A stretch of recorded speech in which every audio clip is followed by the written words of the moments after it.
नमस्कार। आराधना degree college के इस यूट्यूब चैनल पे आपका स्वागत है। मैं हूं विजय सिंह चारण और आज हम बीएससी फर्स्ट ईयर के फर्स्ट सेमेस्टर के एल्गी टॉपिक से हम एक और नया जीनस को लेकर आए हैं।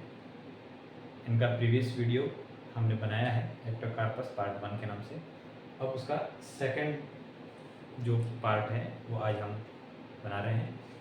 देखिए, हम एक्टोकार्पस के बारे में सामान्य बातें हमने पढ़ी थी। उसका थैलस कैसा होता है, उसकी सेल्स कैसे होती है, उसके अंदर कौन कौन से पिगमेंट पाए जाते हैं, उसका क्लासिफिकेशन वगैरह सारा हमने देखा था।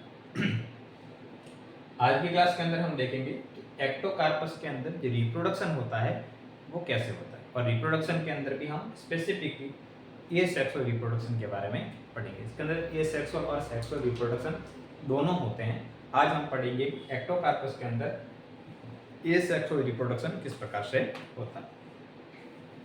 तो अगर हम बात करेंगे एक्टोकार्पस की, तो एक्टोकार्पस के अंदर जो अलैंगिक जनन है या एसेक्सुअल रिप्रोडक्शन है वो सामान्यतः होता है चल बीजाणुओं के द्वारा, या फिर होता है जिसको बोलते हैं अपन जूस्पोर के द्वारा। तो सामान्यतः इसके अंदर जो एसेक्सुअल रिप्रोडक्शन होता है वो जूस्पोर के द्वारा होता है, चल बीजाणु के द्वारा होता है। और ये जो जूस्पोर हैं, चल बीजाणु हैं, ये एक बीजाणु धानी के अंदर विकसित होते हैं। असेक्सुअल रिप्रोडक्शन होता है जूस्पोर के द्वारा। जूस्पोर बनते हैं किसी स्पोरेंजियम के अंदर। तो जिस स्पोरेंजियम के अंदर जूस्पोर बनेंगे उसको बोलेंगे जूस्पोरेंजिया। क्या बोलेंगे इसको? जूस्पोरेंजिया, या इसको बोलेंगे चल बीजाणु धानी। इसको बोलते हैं चल बीजाणु धानी। इसको बोलेंगे अपन चल बीजाणु। ठीक है, तो चल बीजाणु का निर्माण चल बीजाणु धानी के अंदर होता है। अब जिस तरीके से इसके अंदर चल बीजाणु जो होते हैं वो बनते हैं चल बीजाणु धानी के अंदर, और ये जो चल बीजाणु धानी है ये दो प्रकार की होती है। एक होती है एक कोष्ठकीय चल बीजाणु धानी, एक कोष्ठकीय चल बीजाणु धानी, और दूसरी होती है बहुकोष्ठकीय चल बीजाणु धानी। यूनिलोक्युलर जूस्पोरेंजिया और प्लूरिलोक्युलर जूस्पोरेंजिया। तो पहला क्या है? एक कोष्ठकीय चल बीजाणु धानी या यूनिलोक्युलर जूस्पोरेंजिया। अब देखिए, यूनिलोक्युलर जूस्पोरेंजियम की अगर बात करेंगे तो इसके अंदर सर्वप्रथम क्या होता है कि सामान्य इसका ये थैलस है, और इस थैलस के अंदर क्या होता है कि यहाँ पर कोई भी कोशिका जो होती है, यहाँ से क्या है, एक आउटग्रोथ के रूप में एक बाहर की ओर सेल निकलती है, उसको बोलते हैं जूस्पोरेंजियम इनिशियल। बाहर की ओर क्या निकलती है? जूस्पोरेंजियम इनिशियल सेल का निर्माण होता है।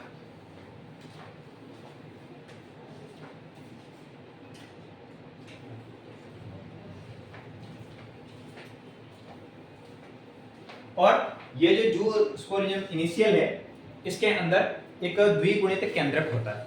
ठीक है, इसके अंदर उपस्थित जो केंद्रक होता है, मतलब जो एक कोष्ठकीय चल बीजाणु धानी का निर्माण किन पर होगा? जो द्विगुणित थैलस होंगे उनके ऊपर होगा। ठीक है, तो सामान्यतः इसके अंदर क्या होता है कि एक द्विगुणित केंद्रक होता है, और इस द्विगुणित केंद्रक के अंदर क्या होता है? अभी अर्धसूत्री विभाजन होगा, जिसको अपन बोलते हैं मियोसिस। इसके अंदर होता है मियोसिस, और जैसे ही मियोसिस होगा तो यहाँ पर जो सेल है स्पोरेंजियम इनिशियल, ये आगे क्या होगी? डिवाइड होगी, और डिवाइड होकर क्या करेंगी? एक वृंत कोशिका का निर्माण करेगी। इसके आधारीय भाग के अंदर क्या बनाएंगी? एक वृंत कोशिका, इसको बोलते हैं स्टॉक। और ऊपर वाली सेल है जिसको अपन बोलेंगे स्पोरेंजियल इनिशियल सेल। इसके अंदर जो द्विगुणित जो केंद्रक होता है, डिप्लॉइड न्यूक्लियस होता है, उसके अंदर क्या होता है? मियोसिस होगा, और मियोसिस के बाद में ये क्या करेगा? 4 अगुणित यानी 4 हैप्लॉइड्स जो केंद्रक है उनका निर्माण करेंगे। और ये जो 4 हैप्लॉइड केंद्रक हैं, न्यूक्लियस हैं, ये लगातार क्या करते हैं? विभाजन करते हैं, और लगातार विभाजन के द्वारा इसके अंदर लगभग 32 से 64 नए अगुणित केंद्रकों का क्या होता है? निर्माण होता है। खास बात यह है कि इसके अंदर जो कैरियोप्लाज्म होता है, मतलब जो कैरियोकाइनेसिस होता है, इसके अंदर केंद्रक का जो डिवीजन होता है, परंतु केंद्रक के डिवीजन के बाद में इसके अंदर जो न्यूक्लियस होते हैं उनके चारों ओर वॉल का निर्माण नहीं होता है। इसका मतलब एक ही कोष्ठक के अंदर, एक ही स्पोरेंजियम के अंदर जितने भी हैप्लॉइड जो न्यूक्लियस होते हैं वो एक ही कोष्ठक के अंदर यहाँ पर उपस्थित रहते हैं।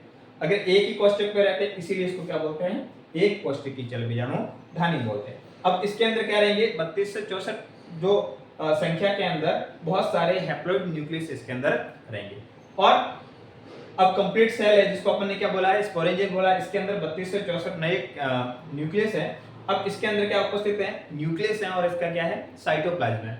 अब इसका जो साइटोप्लाज्म है वो अनेक एक केंद्रीय खंडों के अंदर क्या हो जाता है विभाजित हो जाता है। मतलब जितने यहाँ पर न्यूक्लियस रहेंगे उतने ही समान भागों के अंदर इसका जो साइटोप्लाज्म है वो क्या हो जाता है डिवाइड हो जाता है। और प्रत्येक भाग जो है आगे जाके किसका निर्माण करता है जूस्पोर का निर्माण करता है। तो ये जो है ये मैच्योर जूस्पोरेंजिया है, यूनिलोक्युलर जूस्पोरेंजिया है। और इनके एपेक्स पार्ट के अंदर यहाँ की जो वॉल होती है वो क्या हो जाती है डिग्रेड हो जाती है और उसके बाद में यहाँ पर मैच्योर जो जूस्पोर है वो यहाँ पर क्या है बाहर की ओर रिलीज होते हैं, जिसके अंदर क्या होता है पाइलिनोड होते हैं। इसके अलावा इसके अंदर एक न्यूक्लियस होता है, वो न्यूक्लियस अगुणित होता है हैप्लॉइड होता है। और इसके ऊपर दो फ्लैजिला होते हैं, एक होती है विप्लेस प्रकार की और एक होती है टेंसल प्रकार की। ठीक है, ये विप्लेस और ये टेंसल प्रकार के इसके अंदर क्या पाई जाती है फ्लैजिला पाई जाती है। ये होता है मैच्योर जूस्पोर। और जब ये हैप्लॉइड प्रकार का जूस्पोर आगे जर्मिनेट होगा तो आगे बनने वाला जो थैलस होगा वो भी कौन से प्रकार का होगा वो भी हैप्लॉइड प्रकार का हो जाता है। ये होता है यूनिलोक्युलर जूस्पोरेंजिया जिसके अंदर जो हैप्लॉइड न्यूक्लियस जूस्पोर है उनका निर्माण होता है। दूसरी टाइप होता है अपने पास प्लूरिलोक्युलर स्पोरेंजियल डेवलपमेंट जिसके अंदर जिसको अपन बोलते हैं बहुकोष्ठकीय चल बीजाणु धानी। तो बहुकोष्ठकीय चल बीजाणु धानी भी उन्हीं शाखाओं पर विकसित होती है कि सामान्यतः देखिए कि द्विगुणित कोई थैलस है, इसके अंदर जो केंद्रक है वो कैसा है द्विगुणित है। ये द्विगुणित थैलस है और इसकी कोई कोशिका के साइड के अंदर यहाँ पर क्या हुआ है स्पोरेंजियल इनिशियल सेल का निर्माण हुआ है, इसको बोलेंगे बीजाणुधानी प्रारंभिक कोशिका। तो ये स्पोरेंजियल इनिशियल सेल है, ये पहले तो क्या करेगी डिवाइड करेगी, डिवाइड करके एक आधार के अंदर स्टॉक सेल का निर्माण करेगी। यहाँ पर क्या करेगी एक ग्रंथ कोशिका या स्टॉक सेल का निर्माण करेगी।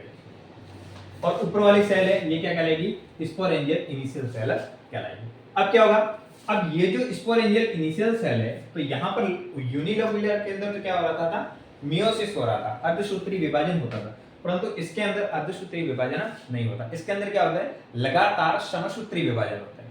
और समसूत्री विभाजन में जैसे ये सेल है, इस सेल के बीच में जैसे न्यूक्लियर डिवीजन होगा तो उसके बीच में सेप्टा का निर्माण होगा। जैसे यहाँ पर एक सेल है, एक दो तीन और चार सेल का निर्माण होगा और चारों सेल के बीच में क्या बनेगा यहाँ पर सेप्टा बनेगा। तो यहाँ पर ट्रांसवर्स और फिर में क्या हो जाएगा लॉन्गिट्यूडिनल भी यहाँ पर क्या हो जाएगा सेप्टा का निर्माण हो जाएगा। यहाँ पर ट्रांसवर्स लॉन्गिट्यूडिनल इस प्रकार से लगातार क्या होगा यहाँ पर डिवीजन होगा। तो डिवीजन होने पर इस प्रकार की संरचना बन जाएगी और प्रत्येक जो द्विगुणित केंद्रक है उसके चारों ओर क्या होता है बॉल का निर्माण भी होता है। तो एक ही ये स्पोरेंजियम है और उसके अंदर देखिए बहुत सारे यहाँ पर कोष्ठक बने हुए हैं, बहुत सारा लोक्यूल बने हुए हैं। तो इसको अपन क्या बोलते हैं प्लूरिलोक्युलर स्पोरेंजियल। क्या बोलेंगे इसको प्लूरिलोक्युलर स्पोरेंजियल। और प्लूरिलोक्युलर स्पोरेंजियम के अंदर पाया जाने वाला जो प्रत्येक जो न्यूक्लियस रहेगा वो कैसा रहेगा डिप्लॉइड रहेगा, डिप्लॉइड न्यूक्लियस रहेगा, क्योंकि इसके अंदर जो मियोसिस का जो प्रोसेस होता है वो संपन्न नहीं होता। मियोसिस नहीं होगा तो इसके अंदर जो थैलस के अंदर न्यूक्लियस है वो का वो आगे ट्रांसफर हो जाएगा। तो इस प्रकार से क्या हो जाएगा कि इसके अंदर ये स्पोरेंजियल है और उसके अंदर बहुत सारे लगभग 32 से 64 यहाँ पे क्या हो जाता है यहाँ पर लोक्यूल का निर्माण हो जाता है, कोष्ठक का निर्माण हो जाता है और प्रत्येक के अंदर एक डिप्लॉइड न्यूक्लियस उपस्थित रहता है। और ये प्रत्येक कोष्ठक यहाँ पर उपस्थित प्रत्येक कोष्ठक के अंदर जो केंद्रक और उनका जो साइटोप्लाज्म होता है वो आगे जाके एक जूस्पोर के अंदर रूपांतरित हो जाएगा। यहाँ पर क्या होता है ये होता है मैच्योर प्लूरिलोक्युलर स्पोरेंजियम का डायग्राम होता है। और नेक्स्ट कंडीशन रहेगी यहाँ पे क्या होता है इसका प्रकीर्णन होता है या फिर डेहिसेंस होता है। तो डेहिसेंस कैसे होगा कि इस ऊपर की जो वॉल है यहाँ से क्या हो जाएगी डिग्रेड हो जाएगी और ऊपर की वॉल के डिग्रेड के बाद में भी यहाँ पर इनके बीच में जो ट्रांसवर्स सेप्टा थे वो भी क्या हो जाते हैं डिग्रेड हो जाएंगे। और जैसे ही ट्रांसवर्स सेप्टा यहाँ पर डिग्रेड होते हैं तो इसके अंदर उपस्थित जो जूस्पोर होते हैं वो बाहर की ओर निकल जाते हैं। और बाहर होने के बाद इसका जो मैच्योर जूस्पोर होता है उसके डायग्राम इस प्रकार होता है। इसके अंदर जो क्रोमेटोफोर होते हैं उनके नंबर ज्यादा रहते हैं और दोनों के अंदर क्या रहेंगे फ्लैजिला उपस्थित रहेंगे। फ्लैजिला कैसे रहेंगे एक टेंसेल और एक विप्लेस प्रकार के रहेंगे। और वापस ये जर्मिनेट जब प्लूरिलोक्युलर के अंदर बनने वाले जो जूस्पोर है वो जर्मिनेट होके आगे जाके क्या करेंगे डिप्लॉइड थैलस का निर्माण करेंगे। कौन से थैलस का निर्माण करेंगे? डिप्लॉइड थैलस का निर्माण करेंगे। और यूनिन्यूक्लियर के अंदर बनने वाले जो जूस्पोर होते हैं वो क्या करते हैं? हैप्लॉइड, ठीक है, हैप्लॉइड न्यूक्लियस का क्या करेंगे? आगे निर्माण करेंगे। तो इस प्रकार से ए सेक्सुअल रिप्रोडक्शन होता है इसके अंदर एक्टोकार्पस के अंदर। एक्टोकार्पस के अंदर ए सेक्सुअल रिप्रोडक्शन होता है। और नेक्स्ट क्लास के अंदर हम देखेंगे तो एक्टोकार्पस के अंदर किस प्रकार से सेक्सुअल रिप्रोडक्शन होता है। तो आज की क्लास में इतना ही, आगे बढ़ेंगे नेक्स्ट क्लास में। Thank you.